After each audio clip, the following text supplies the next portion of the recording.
ফাল্গুনে মুগ্ধতা ছড়ালেন অভিনেত্রী নুসরাত ইমরোজ তিশা।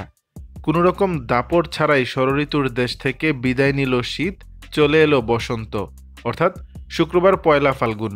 বাংলা বছরের সর্বশেষ এই ঋতুর আগমনকে বিভিন্নভাবে উদযাপন করছেন সকলে।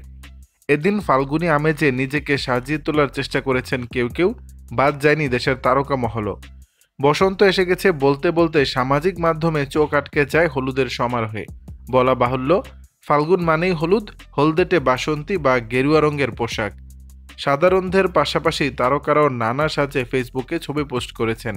বিশেষ করে হলুদ পোশাকে নজর কেড়েছেন তারা। ফাল্গুনের প্রথম দিন আজ হলেও গতকাল বৃহস্পতিবার নাতিশীতোষ্ণ এই ঋতুকে আগাম অভ্যর্থনা জানান দেন দেশের জনপ্রিয় অভিনেত্রী নুসরাত ইমরোজ তিশা। উৎসবের সঙ্গে মিল রেখে এদিন তিশাও ঝলমলিয়ে উঠলেন হলুদ শাড়িতে। সামাজিক যোগাযোগ মাধ্যমে বেশ কয়েকটি ছবি ভাগ করে নেন তিশা। তাতে দেখা যায় হলুদ শাড়ি আর ফুলের সঙ্গে যেন মিশে গেছেন অভিনেত্রী।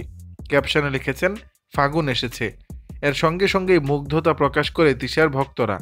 সামাজিক যোগাযোগ মাধ্যমে তিশার এমন ছবি দেখে অনেকেই প্রশংসা করেছে তিশাকে। দেখতেও দারুণ লাগছে, প্রশংসায় ভাসিয়েছেন তিশার ভক্তরা। দর্শক, হলুদ শাড়িতে কেমন লাগছে তিশাকে জানাবেন নিচের কমেন্ট বক্সে।